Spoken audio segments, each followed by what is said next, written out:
Hi, I'm Tanya Jenka, also known as SheHacksPurple, and I want to talk about the MCP servers and how many different vulnerabilities we've had in them recently. I find that whenever we introduce new technologies, we seem to fall into the same insecure patterns. We're not threat modeling. We do little to no input validation. We provide too many privileges. We focus more and more on moving fast rather than doing so safely.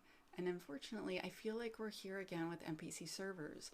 So I wanted to give software developers a list to do to protect themselves and their organizations from some of the vulnerabilities that we're seeing, like remote code execution, server-side request forgery, etc. And so the first thing that I think we should do is limit access and privileges for MCP servers.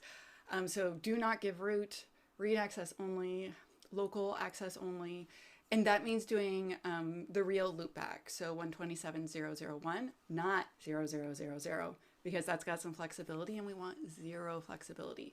We want to always apply least privilege. I want to validate file paths completely and properly. So not just do like prefix matching.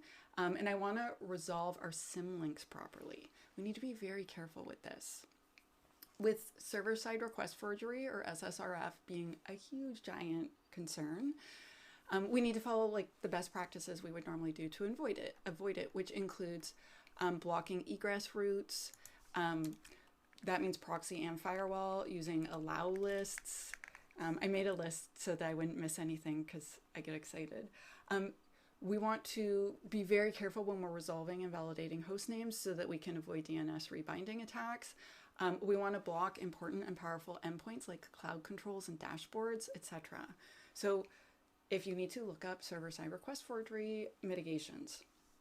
And we should always perform careful input validation and use parameterized queries. There's no exception here. A big thing with a lot of these vulnerabilities was chaining multiple MCP tools together. Like ideally, you would just not do that. But if you're gonna do it, we want to test very carefully. And this means assuming extra risk, right? We can add a policy engine in front of the tools that does deny by default. We should avoid especially any sort of privileges or opportunities for changing Git or file system combinations, which have been in a whole bunch of the vulnerabilities that have been reported lately. So be very careful with Git or any sort of file system combinations. We should use only trusted MCP servers, right? And ensure that they've been recently patched. We don't want something that's old and terrible. We should separate our user identities, and this goes for literally everything. So we should not use our admin accounts when we're accessing MCP servers, only when we actually need admin. Right? And a lot of us devs have tons and tons of privileges. Use your baby account with like all the lock, use that one. We should set, so this is a network security team, but talk to them about it. Set up telemetry, so like monitoring, looking for unusual behavior specifically from these servers. We should sign up and read the security alerts for all MCPs that we're using.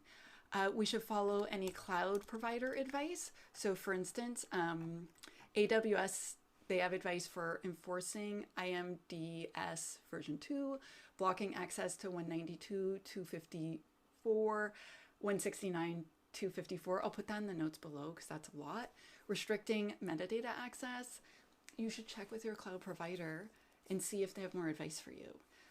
We want to assume that prompt injection is going to happen. So whatever documentation or data that we're giving it access to, we need to be sure that it's safe. So for instance, if it's giving like explicit instructions on how to get into things and access things, especially if there's secrets in it, we need to be super careful. Like, well, just don't do that. That would be great. Disable debugging and inspector tools in prod. We should obviously not be doing debugging in prod, like those things should be turned off, but also inspector tools. We should only use MCP servers that require authentication, so that if you don't have to authenticate to connect to it, if you're fully patched and up to date, all the new ones require that now. This should be default behavior. So if not, then maybe you're doing something with an old server and maybe you need to update that. We should also isolate our MCP servers on our network by doing network segmentation. And when I was researching this, I was like, oh my God, there's so much more to say, but like, please start with that. please assume high risk. If you are chaining MCPs together, assume very high risk. Don't give it a ton of privileges. Be careful. With that, I'm Tanya Jinka, and I hope to talk to you soon.